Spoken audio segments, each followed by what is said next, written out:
Hi. Oh, you're muted.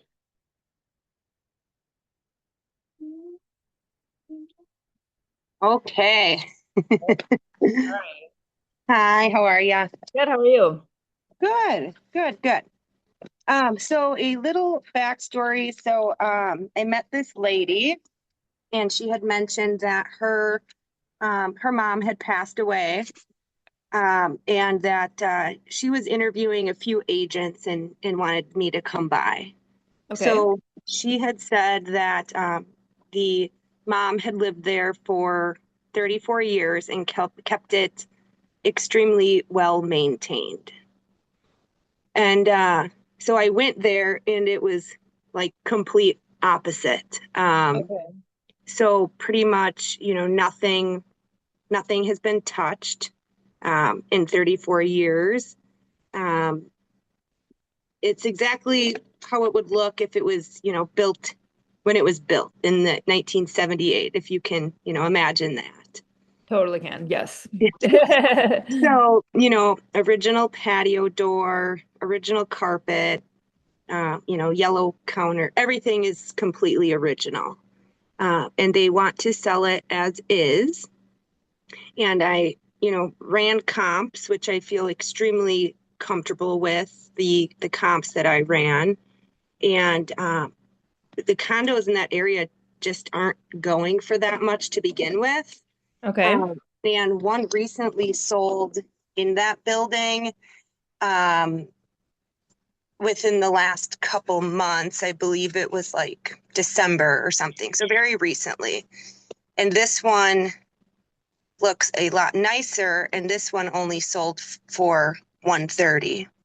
So they, they were thinking listed at 124.9.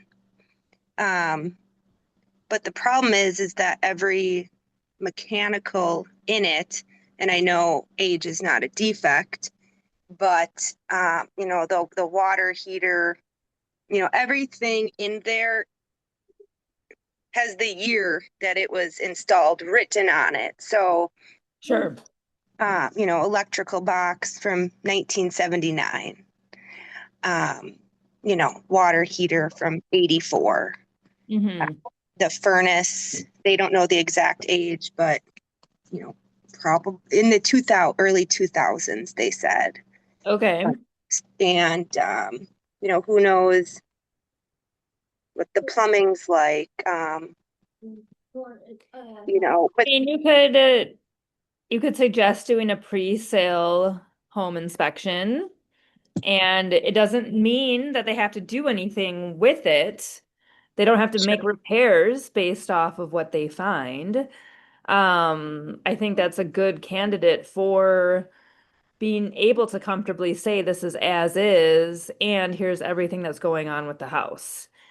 And you can make a determination, Mr. Buyer, on and I don't necessarily mean it doesn't necessarily need to affect what your list price is going to be either. Like sure. if it was, if something is in the 130 range, um I think at the very minimum, if you can get them to clear the condo and make it vacant, are you able to do that? Yes, so Okay. they're actively clearing it out. They did say they would be selling, 100% as is, not going to touch anything. But Okay. I mean, I think that's all just like right sizing the expectations with the seller. Like we can try this list price. I mhm, think having a pre-sale home inspection, I think this kind of situation is perfect for a pre-sale home inspection because then the buyer can go into it knowing exactly what's going on and they can determine what they want to offer based off of everything that's going on. And it's going to be truly as is then because they know that whatever price you agree to, they're going to be taking on whatever comes their way after closing. sure. So, and if they don't do that, then, and I liked this, we just had Ignite, Jay Schmidt just did his Ignite session, and he always encourages people to do pre-sale home inspections. And his line was like, we're gonna find out one way or the other what's going on with this condo. We can either do it now when we have control over the process, or we can wait until it's revealed on a home inspection and you've got less leverage. So Sure, so again, you don't have to do anything with that information except provide it, And if you are thinking like, okay, we can put it out there, and if no one is biting, then we can maybe revisit some of these things. Um, but other than that, at least the buyer is going to know what is the full scope of work potential. sure. Oh, And so then I would, I or they would just simply call a home inspector to come by, just like we do on the buy side. exactly. Yep. Okay. Okay. And then,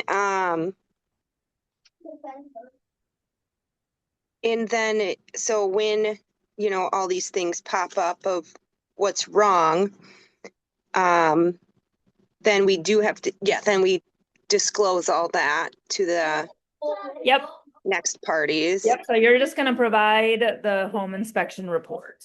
Okay. So, and then any defects that are found on the report, they can put on a real estate condition report. And then, Okay. but then you would just be supplying the inspection report separately. Okay. Record and supply home inspection separate. Yes. So I'm just, nervous about this because of how bad it does look in there. And, knowing that, so knowing that how old everything is, and the kicker is that, so I was thinking, okay, maybe it would be perfect for an investor, but I'm not sure, like, it doesn't seem like there's much profit margin, if they were, it seems as if it's about, 20 to 30K, let's just say, of repairs needed. Okay. Um, so uh, I don't know, if, Well, another thing you could do if you wanted to is if you wanted to go into MLS excluded and you're going to have to try and find some investors to look at it. okay, I don't know where the condo is, but Germantown. okay. I mean, that's a good area. So, I mean, it's just reaching out to our network and saying I've got a potential opportunity. So, um, just and then you can see if anything comes of that. And you could test it for like 2 weeks, try and get some investors in there and Okay. see if they'll bite at the 125. What was Okay. the And what was then, the what was the highest sale in there this last year? Like, do you have any data showing what an updated condo looks like? so none of them were really updated. So this one here in,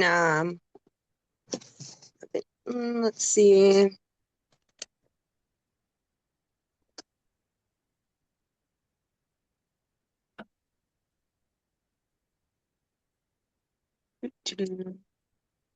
So this one, yeah. So there was only one other one in this building. And that one was, half updated.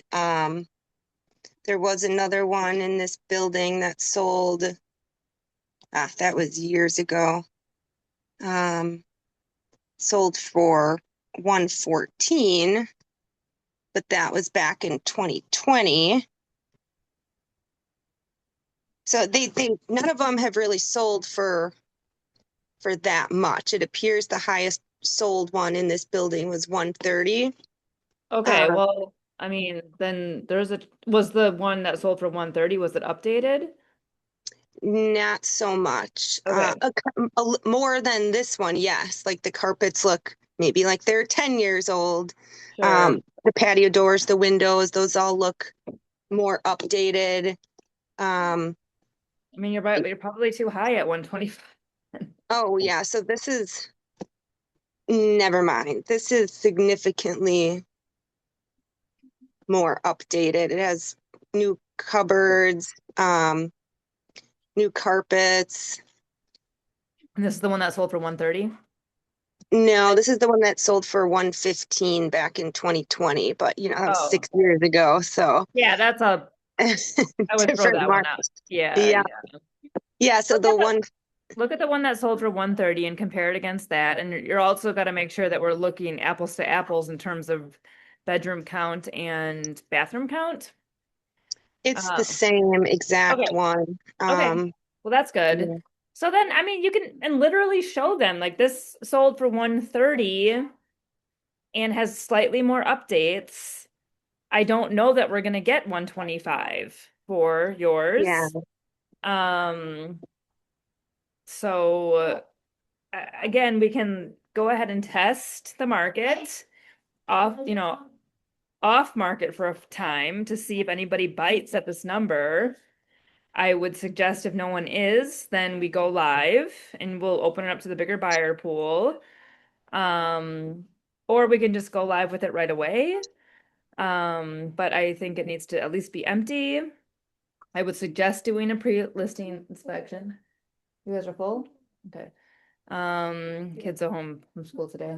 Same with mine, Uh, yeah. Um, Yeah, um so with the 2 week tester, so that would only be with our KW agents. Yeah. yep, Um so maybe like Holly and Santi or possibly. I mean, Jessica. yeah, I would reach out to them. Um, also, it can only be used as a rental for family only. Okay. So So that's so I would make it clear when you're reaching out to potential investors or agents with potential investors that this would probably be a flip opportunity, not something that they can rent out. yeah. And then do I have to check? So is there a certain time frame? So if one of these investors came through, um, is there a certain time frame that they have to hold, like they can't resell it for?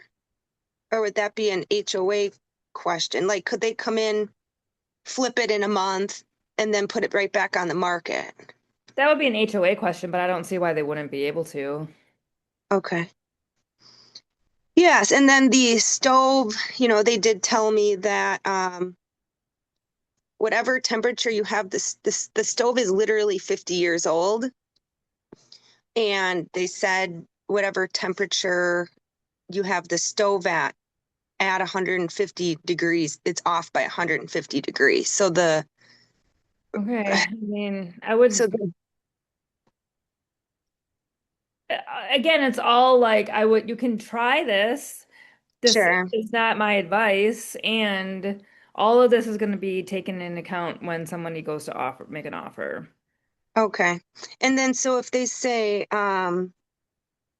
yeah, if they say no to a pre-sale home inspection, Then you'll uh just walk them through what the inspection process looks like as you would okay. normally. Yep. Okay. Okay. And then so I was just nervous about, taking this listing because it seems like it's going to potentially be very long and drawn out. Um,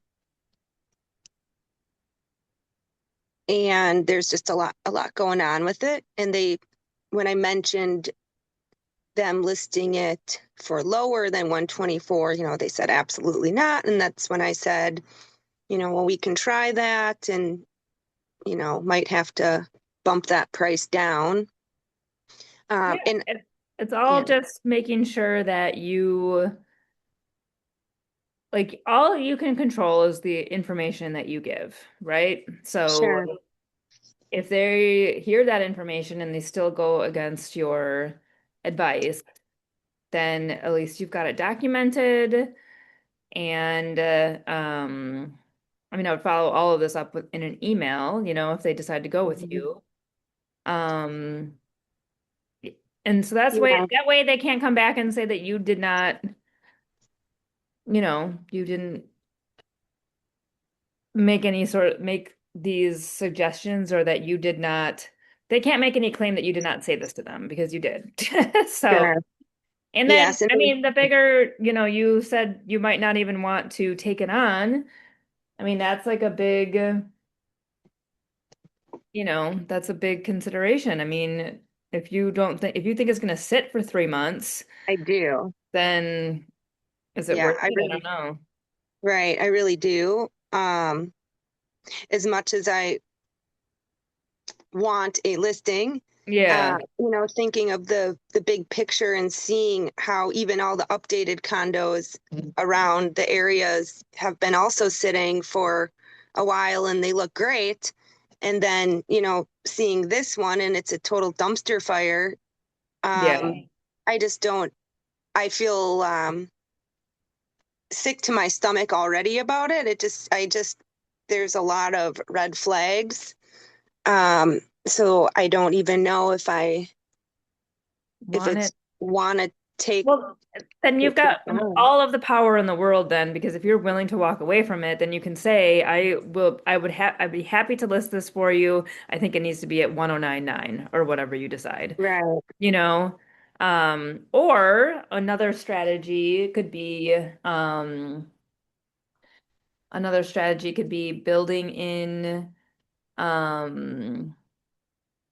building in price drops. So if Oh we yeah, don't get a showing or an offer within 3 weeks, then you already agree to drop the price to the X number, to my suggested list price. Like sure. that could be a strategy that you do as well. Okay. Yeah, and I did say, I'm thinking it's going to be more so along the lines of, 115, and they said, "Oh, absolutely not." Um, and so and another issue going on is that um, so the lawyer is working on the new deed. So Okay. and apparently it's going to be in like 8 different people's names. And God. Okay. right, so there's a lot more, and I've had days to kind of ponder this. So right now he's listed as the executive. So, I said, if you have any paperwork on that, please email it over. So he emailed over just the one page and he's like, I think, this means I'm in charge now. But from a proof standpoint, and I know he didn't do this, but anyone could have just typed this up and sent it to me. So Mhm. it's in her will, and he's like, well, do I need to send the full will or just the page that lists me? And then the lawyer is saying they can list it, but they can't sell it until the deed is straightened out. Um, and that it's going to be in like 8 people's names, but some of the people want to give up their rights on it. So the son's the decision maker. Um, and I did call the compliance hotline, and they did say, the attorney will kind of know who needs to sign everything. So there's Mhm. just besides that whole mess of that, and there's no laundry in the unit. It's in the hallway, shared between 8 people. So, ugh, I Well, just, I mean, maybe you're just working it out right now that you don't want it, and that's fine. yeah, I mean, I would. yeah. So I wanted to get opinions on what some other people, if they would, because I went through every listing posted on the MLS just for the fun of it. And even the ones, in Milwaukee that are 80,000 or 100,000 are like significantly better than this one. But remember, Germantown it's a different school district, so Sure, sure, sure. it's not apples to apples comparing it to Milwaukee condos. So, Okay. Yeah. um, So, no laundry in the unit either. Um, Again, That I think that just use the fact that you're not pining over this to like throw the gauntlet down and say, I'm totally willing to help you with this. I would love the opportunity, and I will only take it if it's under these conditions because I don't sure, feel that this is a $124,000 condo, sure, sure, you sure. know. So, um, Yes, and they said, oh, well, uh, what did they say? Somebody, there's like an assessment recently or something. They said that, so they had like a paper on it that it said it was worth like fair. They're like, well, we at least want fair market value, and it says it's 140, and I'm like, it's not. oh, that's probably like on the tax records. Yeah, So, um, I would say tax records do not dictate market. This is the data we need to look at. And sure. another thing, yeah, I mean, because if it's not a cash sale either, Right. then there's going to be an appraisal process, and you can let them know, if it's a financed offer and there's an appraisal, then we have to be mindful of the fact that they're also going to be looking at the same data that we are. The same Hmm. data that I'm using to help list this and come up with a list price is the same data that the appraiser is going to look at when determining the sales price or Sure. checking against the sales price. Yeah. Yeah. So yeah, yeah, just to, I know I'm just repeating myself, but yeah, it's just like, okay, everything's about to fail in there.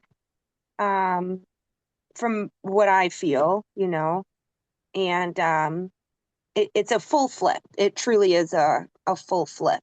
Okay. So yeah, so I guess,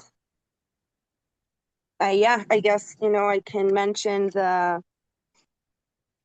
I'll mention the pre-sale, home inspection because it's going to come up again later. And yeah, see if they'll be willing to do like a, 2-week tester Yep. of agents in our office. And I guess if they, yeah, I don't know. I don't know if I want to deal with all this. I swear, Steph, I get the funnest ones. It's just another notch in your belt that you can speak to. I mean, all of like this is just such a business where you have to like go through it to build the experience so that when the next one comes along, you've got the tools to talk to these things, talk to these points. So, I mean, it's just kind of like having an understanding too that like some of these bullshit ones are the ones that like help you the most too. So, Right, right. um, Yeah, my gut just tells me this is gonna sit and you've got nobody's the gonna power want. though. You've got the Yeah, power. So, and if you could make it a 3-month listing if you want, you know? sure. So, Yes. And then okay, so yeah, I guess as far as the one form he sent me, stating he was executive, he just sent me one simple sheet. Um, what would you do? Oh, he just sent me an email.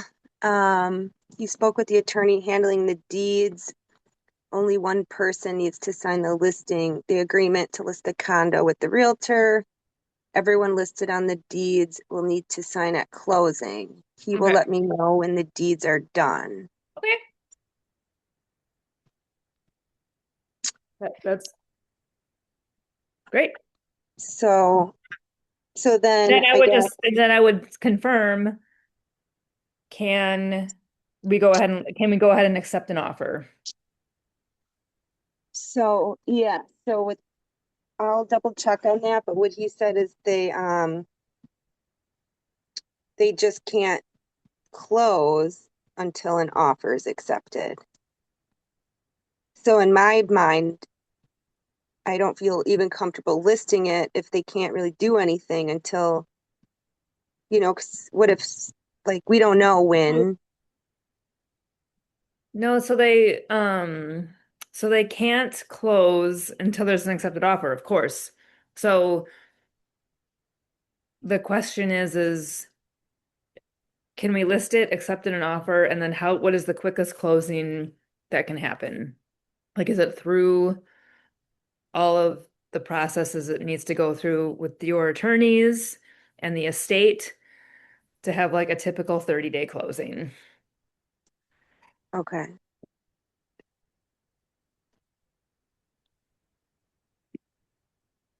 Yes. So if you were presented with this right now, what would you do? Would you I would take take it? it. Yeah. Yeah. Okay. Okay. Okay. Um, so I started doing the listing contract and everything. Um, so then do you think I just put the one seller's name on it then if he's the personal representative? Yep. Just him needs to sign it and do the real estate condition report? Yep. Well, has he ever lived on the property? No, Okay. Well, actually, no. they're exempt from filling out the real estate condition report. Okay. So then he just signs it at the bottom and leave it blank? Nope, that you would do a seller refusal, Oh, okay. and then under the exemptions, they would choose which one they fall under. Okay. Oh. Um, Okay. Um, and then let's see. so they would probably fall under.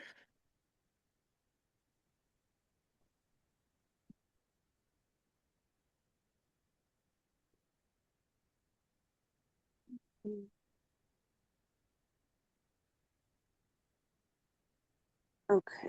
So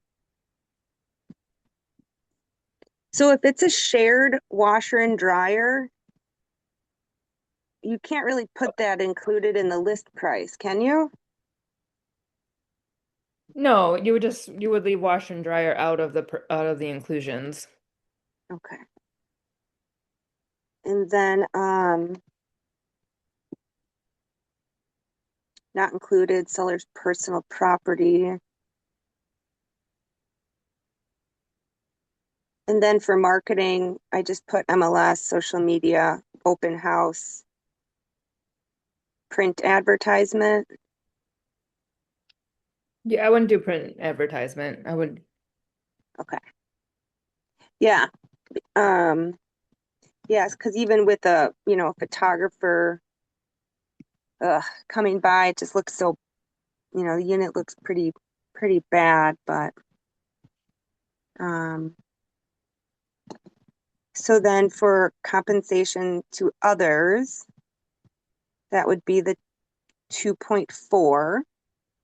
I would not do that. I would just leave it at what your total commission would be, which is the 3.6%. Okay. So compensation, Just leave that blank. okay. And then, so there's compensation to others and then commission. So leave compensation to others blank, Yep. and then seller and the firm agree the firm's commission shall be 3 point. 3.6 plus 295 admin fee. Yep. Okay. And then I couldn't find anything about right of first refusal. That's a question for the HOA.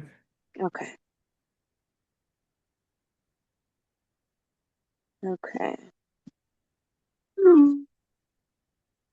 Um, okay, yeah. Protected buyers. I think she said she had one in there, so I'll do that. Okay, well, I guess, oh, so for the limited common elements section on line 19, there wasn't enough room. So limited common elements assigned to the unit include, and then I just put see additional provisions. And then down below at the very end of the listing contract, that's where I listed it. I put line 19, limited common elements, one basement storage area, one detached garage, one outside unassigned parking stall, and patios for first floor units. Is that okay to put that in that additional provision section? Um, though, do the patios belong to the unit though? Does the patio belong to the unit? It does. I looked in the condo docs and I just copied and pasted Okay, so you lifted what that from was the condo on doc? there. Yeah, Okay. yep. Okay. It said, yeah. And then if there is an excluded buyer, do I put like commission for any excluded buyer shall be blank of purchase price? Is there a named excluded buyer? Um, she she was considering one name, but we hadn't really gotten that far yet. But I was just going to put commission for any excluded buyer shall be 3% of purchase price, but I don't know if that number is accurate or not. Um, Hold on, let me backtrack. So there is an excluded buyer, a named. Potentially, Okay. potentially, yeah. So usually that means they're just exempt from the listing contract altogether, and they wouldn't pay you a commission. They would just handle that buyer by themselves. So is that what their intention is, that they would just do a private sale and then, No, that is not their intention. They want to put it live on the market. but if this buyer comes and decides to purchase it, is their intention to just like just kick us out of it, all out of the process altogether, and Oh, then just okay. I don't know. Don't know. So I guess I would have to ask them, you know, do you want to include this and what's your intention if he does want to buy it, right? right. Like I Okay. could either handle the sale at a reduced rate or you guys just part ways with me. But I would only want to exclude that buyer for like a short period of time. Because if your marketing is what prompts him to want to, um, if our marketing is what prompts him to want to buy the condo, then I would say that we earned the commission because of that. So Sure, sure. I only want to keep him in an excluded status for a short period of time, like maybe only 1 week of the listing. Okay. Okay. And then yeah, what is typically the percentage? Should I put that on the listing contract or no? It would be in the additional provisions, and you could say if XYZ buyer, if there's an accepted offer with XYZ buyer that results in a successful closing, commission shall be 3% or whatever you decide. Okay. 3%. So, It actually has to be at 3%. okay. Commission for any excluded buyer that results in a closing Mhm. shall be 3% of purchase price. Okay. And then commission for any buyer brought in by the listing agent shall be 5%. Nope, 3.6%. Oh, okay. So I really don't have to repeat. Nope. Okay. So don't put anything in there Right. since we already put Why don't 3.6. you should fill this out and then have me review it. How about that? Okay. That Oh, works. all right. All right. Well, I guess I'll call them and see if they would be willing to do a pre-listing inspection and then find out if we list and accept, what can they close, within the 30-day typical time frame there. Yes. Okay. All right. Okay. Well, thank you. All I will, right. and do you think Text. I need any more proof that he's the executive besides that one page that he sent me naming him?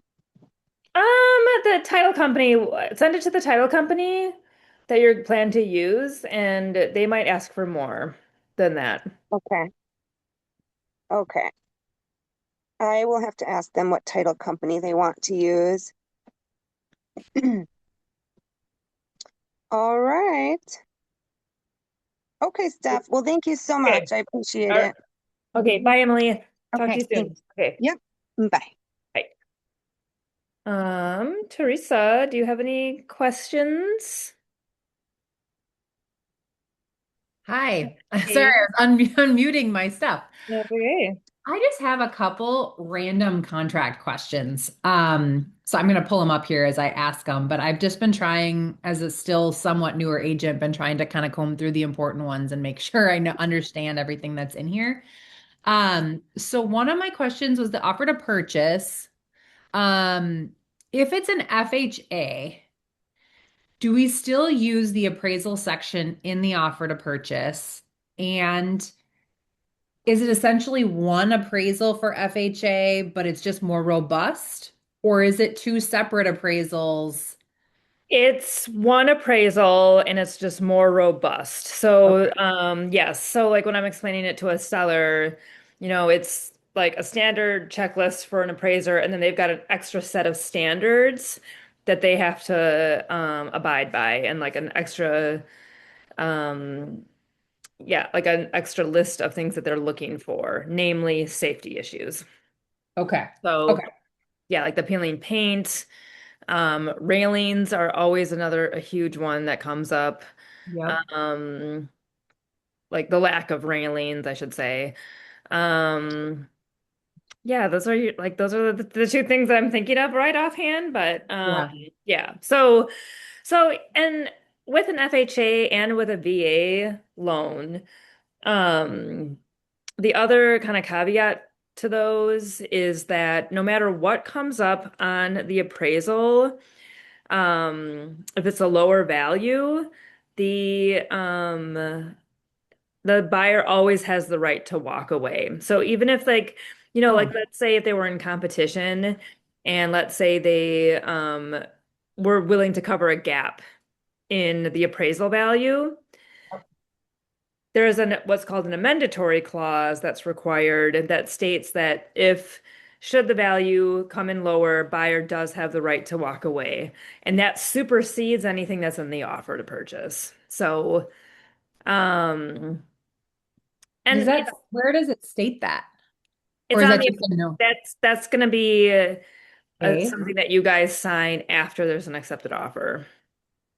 So it's just Okay. something that you need to know about the nature of an FHA loan or a VA loan. Yeah. And that's something that the listing agent would send for me to sign? Or where does that come from? Oh, it's going to come from the lender. So From the are we lender. on the buyer side? Yes. Okay. Yeah. So this is a protection for your buyer, really. So it's good.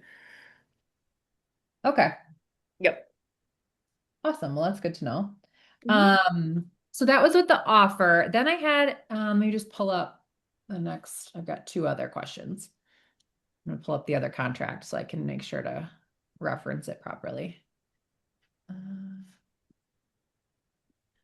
So this one was with the lovely escalation clause in addendum AC. Um, so it says, I just want to make sure I understand this correctly. So when it escalates above whatever the other offer comes in at to Yes. start. So let's Yeah. say we have, a $2,000 increment that is in our offer. If the other offer came in at, let's say 500, which has a higher net proceeds than ours, we would then escalate to 502. Is that how that would work?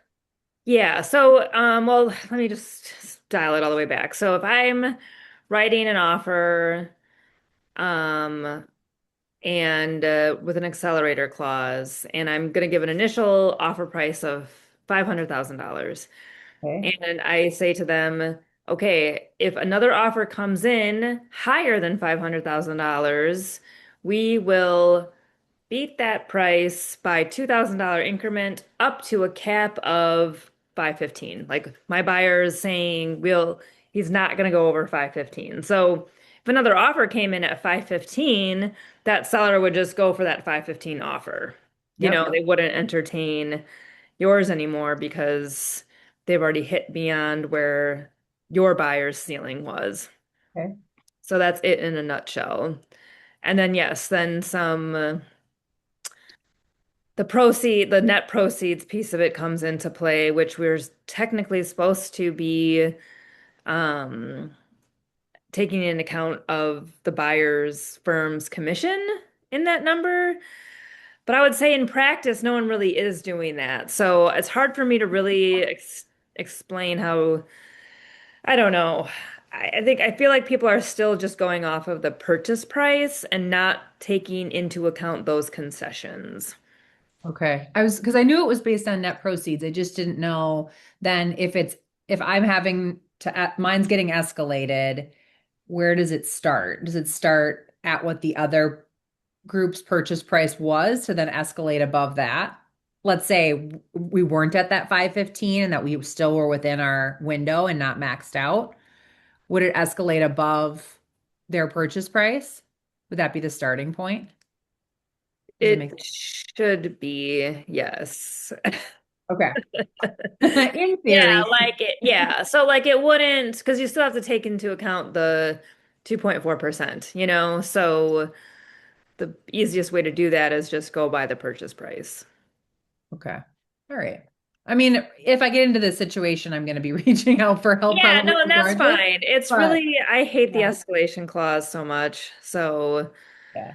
I yeah, try to avoid using it because I don't think anybody else really likes using it either, but I just want to make sure I kind of have my head wrapped around it. 100%. Yes. No, you should have an understanding of how it works. Yep. Okay.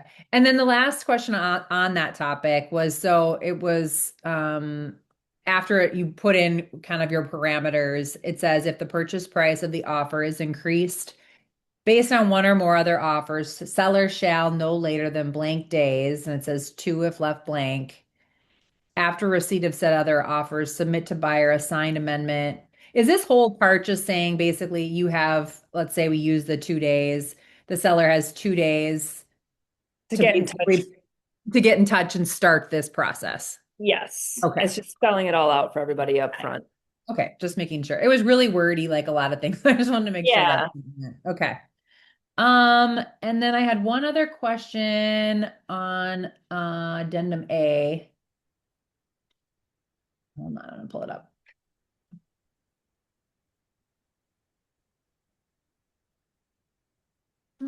Okay, so this was in the waiver of financing contingency. Um, so what's my question on On, this? on the addendum A, Yeah, explain. let me I pull think this I up. was confused as to that section, the waiver of financing. And then it says if the buyer waives, basically saying it's cash, and it says within 7 days if left blank, of delivery of the notice of the waiver of financing commitment contingency, buyer delivers written verification from a financial institution or a third party, blah, blah, blah. Um, Seller Yeah. agrees to waive the seller's rights under the financing commitment contingency. It's another one where it was just really wordy that I was just, what is that section saying? I'm looking at it right now. So if the buyer waives the financing commitment contingency, making this a cash offer, and within 7 days of the delivery of the notice of the waiver of financing commitment contingency, buyer delivers written verification from a financial institution. So, so essentially delivering a proof of funds letter to close this transaction, which are not contingent on the sale of the buyer's property. Seller agrees to waive seller's rights under the financing commitment contingency. Okay. Delivery of a loan commitment is considered written verification. Yeah.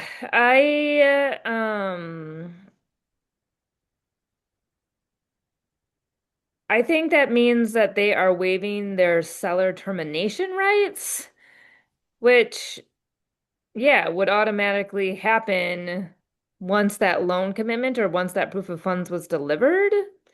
So it seems to just be like restating or Okay. just reinforcing what is already said in the offer language. Okay. Um, And proof of funds we're usually submitting with the with offer. totally. Yeah. So Yeah. um, delivery of a loan commitment is considered written verification of sufficient funds if loan commitment is not contingent on the sale of buyer's property. And the buyer provides written verification confirming sufficient funds for the amount by which the sales price exceeds the amount of the loan commitment. I've never paid too much attention to this section, to be honest. So like I really feel like that's what it's stating. It's just reiterating what's already in the offer. Okay. Okay, good. So very strange. Okay.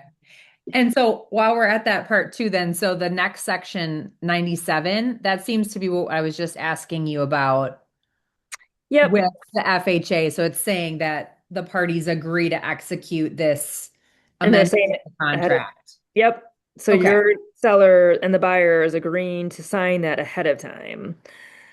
In within the offer to purchase, they're stating if when I receive that amendatory clause, I will sign it. Okay. So, Okay. Got it. yep. Awesome. All right. I think that was all I had for today. Okay. Thank you. Thank Appreciate you. Thanks it. for hopping on. Yeah. All right. And I'm gonna do a deeper dive into that amendment addendum A language and just make sure, but I doesn't read anything different to me. Okay. Thank So you. yep. Have a Okay. good one. You too, Bye. Teresa. Bye. Hi, Hi. Emily. Hi.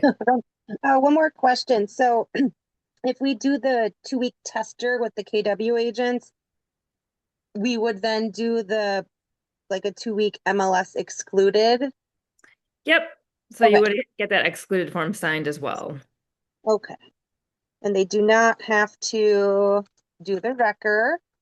All right. Yeah. So the email I just sent, or I haven't sent yet, but yep. So the attorney handling the deeds. Okay. Only one person needs to sign the agreement to list the condo with the realtor. Everyone listed on the deeds will need to sign at closing. He will let me know when the deeds are done. So then I was going to follow up with, thanks for the update for Max 4T. That's good to know about the listing agreement signature. Are you able to find out if we can list and accept an offer as normal along with a typical 30-day close, or if it would be best to wait until the new deed is finalized to avoid any closing issues or potential issues want should a buyer be on crunch time to move in? Do you Perfect. guys do you guys have a good do you guys have a title company you prefer to use? My recommendation is to send page 3 of the will to the title company to see if they will need additional information to again avoid any issues prior to listing. I mean, since we're the ones who are typically ordering title, I would Yeah. say that you're just going to do that. So whatever title Okay. company you choose, I would get ahead of it and say, "Hey, I'm listing this property. I just want to confirm that this page is sufficient to prove that Okay. this is the one party who is signing it." Okay. So I won't bring up that page yet. I'll just ask, do you have a title company you prefer? Yep. And then I'll send title that page 3. And then I guess we'll just and then you think it's okay to put in the email another recommendation I have that I believe your condo would be a perfect fit for would be a pre-sale home inspection, or should that be a on the phone type of conversation, do you think? I think that's I mean, you could start the conversation and say, "I'll follow up with a phone call," but I want to introduce the idea of doing a pre-sale home inspection. Okay. Okay. All right.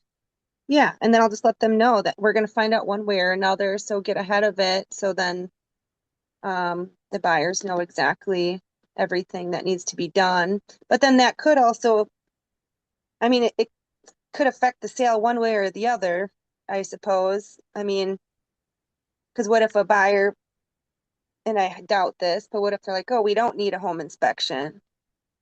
No, Or, I mean, that's the next thing. Hi, Owen. Um, they might have the opportunity to accept an offer without a home inspection contingency because they already have the information. oh, okay. All right. Yeah, I just got, because if we do one, then we guarantee have to disclose. But what if a buyer comes in and waives everything and then we Yeah, great. don't know? So it could go, I guess I would have to explain that I could go either way. Or am I thinking too deep into it? That what could go either way. So They, if we do a home inspection, a pre-sale home inspection, find out, let's just pretend everything is about to die. Um, then we have to. a buyer could still choose to have their own home inspection, and the buyer could Sure. also ask for, but what you're expressing though is that this is what the state of it is. So then a buyer could just like come in at a lower price based off of what they see in that home inspection, you know? Sure. Or you could say, let's try and price this accordingly so that, like we could price it cheaper knowing Yeah. all of these things. So Right. we can either get ahead of it or we can let them ask for it and just see where the Sure. cards fall. Okay. Okay. All right. Okay. Okay.